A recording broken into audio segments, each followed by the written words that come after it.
Halo pemirsa, senang sekali saya Gadiza Fauzi bisa berjumpa dengan Anda di Public Corner pada hari ini. Dan hari ini saya akan membahas daya saing pendidikan Islam di Indonesia. Kita tahu Indonesia merupakan sebuah negara dengan jumlah penduduk Islam atau Muslim terbesar di dunia. Dan tentunya pendidikan agama merupakan hal yang sangat penting, bahkan bisa dibilang fundamental. Kita tahu di tengah arus globalisasi, kemudian juga kemajuan teknologi dan informasi yang pesat tentu bisa mendatangkan implikasi yang positif, tetapi juga ada yang negatif, sehingga pendidikan agama tidak hanya selain untuk membangun karakter anak bangsa, tetapi juga membangun iman dan meningkatkan ketakwaan sehingga bisa atau mampu memfilter apa saja yang buruk atau tidak sesuai dengan kaidah agama dan juga tentu kebudayaan bangsa. Dan untuk itu, apa saja kebijakan dari pemerintah dalam membentuk dan menerapkan pendidikan agama yang baik dan benar sekaligus berkualitas di segala strata pendidikan. Hari ini saya akan membahas daya saing pendidikan Islam di Indonesia dengan narasumber yang sudah hadir di studio, yaitu Direktur Jenderal Pendidikan Islam Kementerian Agama Republik Indonesia, Bapak Prof. Dr. Phil Kamarudin Amin. Selamat siang, Prof. Kamar. Selamat siang. Baik, Prof. Kamar, mungkin bisa dijelaskan dulu untuk pemirsa Metro TV pada hari ini, seperti apa sesungguhnya kondisi pendidikan Islam sekarang ini?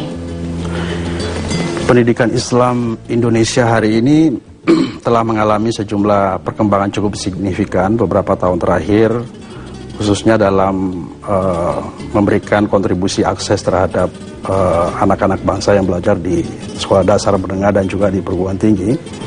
Kalau kita lihat perkembangan terakhir, misalnya di perguruan tinggi saja, 5 tahun terakhir angka partisipasi kasar nasional itu hanya 27%, sekarang sudah mencapai 31,5% angka partisipasi kasar nasional pendidikan tinggi.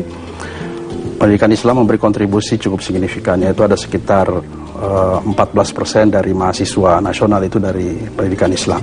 Jadi kalau kita bicara tentang pendidikan Islam, cakupannya cukup besar sebenarnya, karena itu mulai dari RA, Rodatul Atfal, yang sama dengan TK kalau di umum, sampai perguruan tinggi. Jadi madrasah, mulai dari RA, MI, MTS, MA, sampai perguruan tinggi. Jadi cakupannya cukup besar, yang kira-kira bisa mengambil porsi sekitar 24% dari seluruh pendidikan nasional. Kita punya madrasah, misalnya sekarang ini ada sekitar 76.000 madrasah, dengan jumlah siswa-siswi sekitar 9 juta. Kemudian kita punya pesantren hampir 30.000, dengan jumlah santri sekitar 4 juta. Kemudian perguruan tinggi kita punya sekitar 658 perguruan tinggi dengan jumlah mahasiswa yang cukup besar juga, sekitar 700.000 mahasiswa. Jadi kalau kita lihat dari kontribusi akses, sebenarnya sudah sangat signifikan kontribusi pendidikan Islam kalau kita lihat dari jumlah yang bisa diberikan kepada anak-anak bangsa ini. Jadi cukup banyak, memang 24% dari pendidikan nasional sebetulnya berasal dari pendidikan agama Islam, pendidikan Islam. Nah, kalau bicara kita mengenai daya saing pendidikan Islam itu sendiri, kenapa masih perlu ditingkatkan, Pak? Kalau kita bicara tentang daya saing, itu sesungguhnya kita bicara tentang kualitas, kita bicara tentang mutu. Jadi pemerintah kita sebagai yang diberi amanah oleh pemerintah untuk mengelola pendidikan, kita tidak hanya memberikan akses kepada masyarakat untuk belajar, tapi kita juga harus memberikan mutu, kualitas terhadap ilmu yang kita ajarkan. Nah, oleh karena itu kalau kita bicara tentang daya saing, maka kita bicara tentang mutu. Sementara daya saing bangsa ini, national competitiveness of a country is greatly dependent on the quality of its education.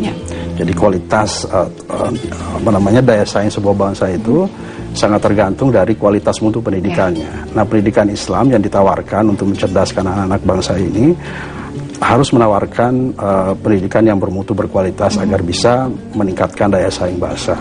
Karena kalau kita lihat misalnya Human Development Index Indonesia, kita masih di bawah Singapura, kita masih di bawah Malaysia, kita masih di bawah Thailand, dan itu juga berkorelasi dengan kualitas pendidikan kita sesungguhnya. Kita lihat angka partisipasi kasar saja misalnya, Thailand itu sudah perguruan tingginya sudah mencapai 51%, sementara Malaysia sudah 36%. Kemudian Indonesia baru 31,5%. Jadi ada korelasi signifikan antara akses pendidikan dengan Human Development Index, dengan kualitas sumber daya manusia itu gitu.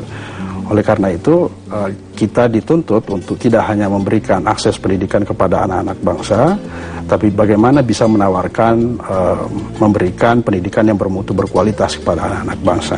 Oke, dan untuk menempuh atau mendapatkan hal tersebut, apa yang harus kita upayakan? Banyak sekali yang harus, tantangannya masih sangat besar, khususnya di pendidikan Islam itu. Pertama, kalau menurut saya adalah, kalau kita ingin memperbaiki kualitas pendidikan kita, yang pertama yang harus kita reformasi, yang pertama harus kita perbaiki adalah kualitas tenaga pengajarnya. SDM, sehingga kita harus memperbaiki SDM-nya, kita harus melakukan human resource development, kita melakukan human resource investment, dan ini yang sedang kita lakukan. Misalnya di perguruan tinggi, kalau sering saya sebut itu bahwa di perguruan tinggi kita sedang mencanangkan, kita sedang memprogramkan, menjalankan program 5.000 doktor untuk para dosen-dosen kita yang ada di perguruan tinggi. Karena program 5.000 doktor ini kita percaya sebagai sebuah instrumen untuk bisa mengungkit daya saing kualitas mutu perguruan tinggi. Kita kirim ke berbagai negara, di dalam negeri juga kita sekolahkan mereka agar mereka kualifikasi akademiknya bagus, sehingga kualitas pengajarannya juga bisa menjadi bagus. Karena ini prasyarat kualitas pengajaran itu adalah kualitas gurunya itu sendiri. Begitu juga guru-guru. Guru juga harus kita terus-menerus melakukan peningkatan profesi berkelanjutan untuk guru-guru agar bisa menawarkan metode pengajaran yang bagus, kontennya bagus, sehingga itu tidak bisa dilepaskan dari kualitas guru dan dosen. Oke, itu kita lihat dari satu faktor, tenaga pendidik. Apakah juga masih ada yang harus dibenahi infrastruktur, kemudian juga anak didiknya? Oh iya, tentu. Jadi di samping kualifikasi akademik dari tenaga pengajarnya harus kita tingkatkan, infrastrukturnya harus kita perbaiki. Dan ini menjadi tantangan pendidikan Islam sesungguhnya. Jadi tantangan kita yang paling fundamental, khususnya di pendidikan dasar menengah atau madrasah, adalah di infrastruktur. Ya. Kalau boleh saya ceritakan sedikit bahwa dari 76.000 siswa-siswi kita di madrasah, 76.000 lembaga kita, yang harus direhab madrasah-madrasah kita itu masih puluhan ribu.